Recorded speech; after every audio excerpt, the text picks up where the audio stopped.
Anambar chukol tumin voitam kamet chuaka maseka chapo na in ka kutsu atin khale nge thi a online kuawa min bia ka ro chu atung tolwani mele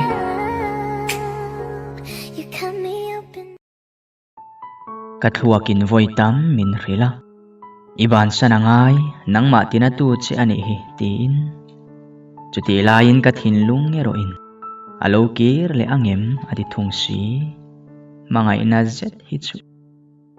huat kadua hoturin sakna kanelo thei ngil kadua ma se hereng tura asul nu chui le thin kani mang tha len kadua ma se zan tin ka suang tu ana kol tu ani si ni e kalo mangai e mani ni e hei hi ring nun chu ani ain then kwal vel mai alo chu wangin mangai tu hi tinasu aril ru alet huna mal tuar tur chu nang ma nge ni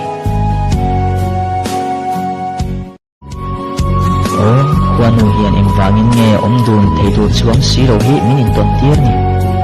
ka chang tak che du to potang atot nan ihlim mel moi takak mule ka bahan sak tak e kangai ngoi ngai sak ni alo anga kalan na phena hian kana e min zo kan ma se chu chu a hetura ni lo ka thuru kani reng toang mutui tiamin thalu na zan tamanita jing chi bai min buk lo na la hun tam maleama min ngai thu i soi lo na po ni tam maralta heng hun liam to te hian tinge ka ngai tu na che an liam pui ve mai lo le ani chu katara parvul ve to don silo duat takin ka enkol ve thei to lova ani tu khan duat takin na lo enkol ve thina ngem ka mangai ang hian alo mangai ve ngem nge nia athin lung ti na sakin alo ti trap thin so zona tam takain zo ta ato pa chana ka don thei chun chu ani kha ka mangai ani ti hi ani khamini ai khan inangoi zokin ka ring ani chuan min gem lo la iwang hian imitui farkhat po kha tlamin suo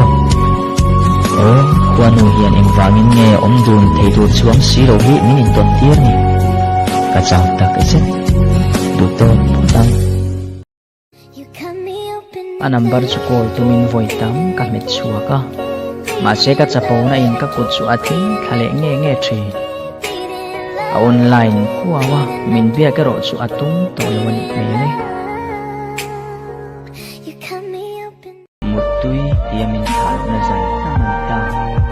jing chi bai min buk lo na la hun tam maleama min ngai thu i soi lo na po ni tam dalta heng hun liam to te hian tinge ngai tu na chi an liam pui ve mai kathir non fo thin ka be se reng thin bo eng tika nge kata na par chuale ang ti hi ka zo na te hi ama hian chang thei sela kata ni le se ka van ti tak em ma se ka hne na ahlim zo to silo akha to kin phone ka mel le thina ma se min ron be haulo ama kha chuan ni tin hun ol kan ne piang in kanin bia kanin ning ngai lo khan sui tu na eng tin nge ka tel lo wa a him thei dik ni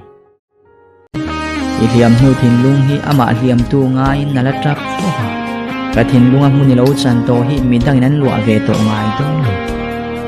ye lim reng la lungai na chuan pol valen cham lama tho bo san che se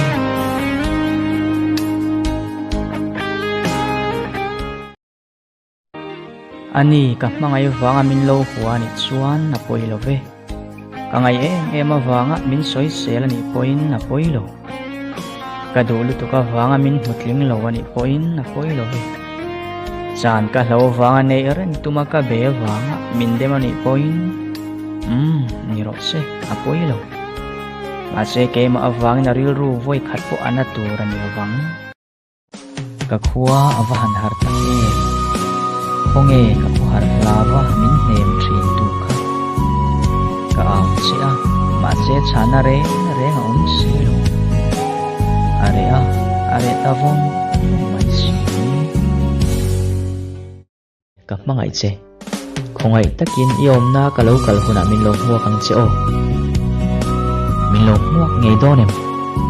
khowela omdun theilo ma ila van rama tal chuan omdun ka du ani min lo huwa kang tiro afam kim lo na aria a atlin lo na zong zong po ain kheve mo re omti nain dom kun fowasin amai za luata ama te chawa atuar na te chu nang chuani mu kan fowa i rethiam hausi lo tiro riat thiam a hnekin isoya isela idiriam boka o fam kim lo mi hring ve bokani kha tunge mani phurzo tok ai rit phura tluk pui lo ombi kang ni kangai ngoi ngai sak ni lo ang kalan na phena hian kana e ben zo kan pa se chu chu a fe tu ra ni lo ka thuru kani reng tong ngai ma ila are vong vong mai aw ma ila ai chuang hek lo mi tui chu ka thian ani a ka thian per la biak thei lo le ka chak tok lo zia lan tir tu mai chowani